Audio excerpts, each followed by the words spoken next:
जब दो नाग भाई, एक भक्ति में लीन और दूसरा शक्ति के नशे में चूर, आमने सामने आए, तब नागलोक कांप उठा।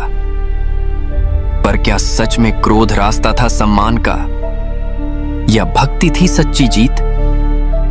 नागलोक की रहस्यमयी गहराइयों में वासुकी अपनी आंखें मूंदे ध्यान में लीन था। उसके 7 सिरों से दिव्य ऊर्जा निकल रही थी और चारों ओर नाग उसके तप को नमन कर रहे थे। वह शक्ति और क्रोध का प्रतीक बन चुका था, जिसने वर्षों तक स्वयं को तपस्या में झोंक रखा था। वहीं शेषनाग, जो नागलोक के बुद्धिमान और शांत संरक्षक माने जाते थे, एक दिव्य जलकुंड के पास खड़े होकर पृथ्वी लोक की पीड़ा को देख रहे थे।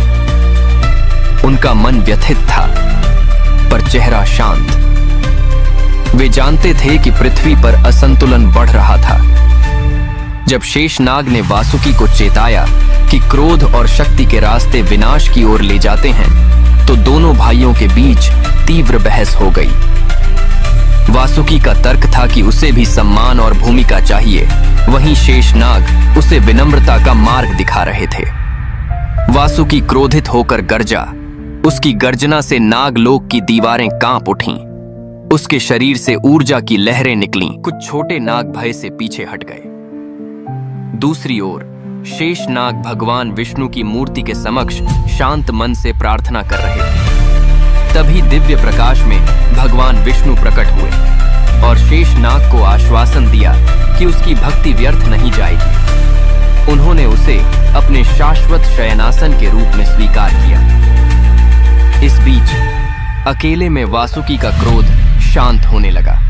एक गुफा के झरने के पास वह अपने प्रतिबिंब को देख सोचने लगा, क्या उसका मार्ग सही है?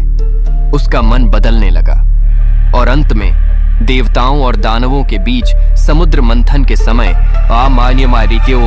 आता है। वासुकी ने स्वयं को मंथन की रस्सी बनने के लिए प्रस्तुत कर दिया।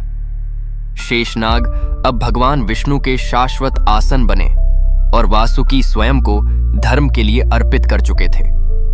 एक भाई आकाश में विलीन हुआ, दूसरा समुद्र की गहराइयों में।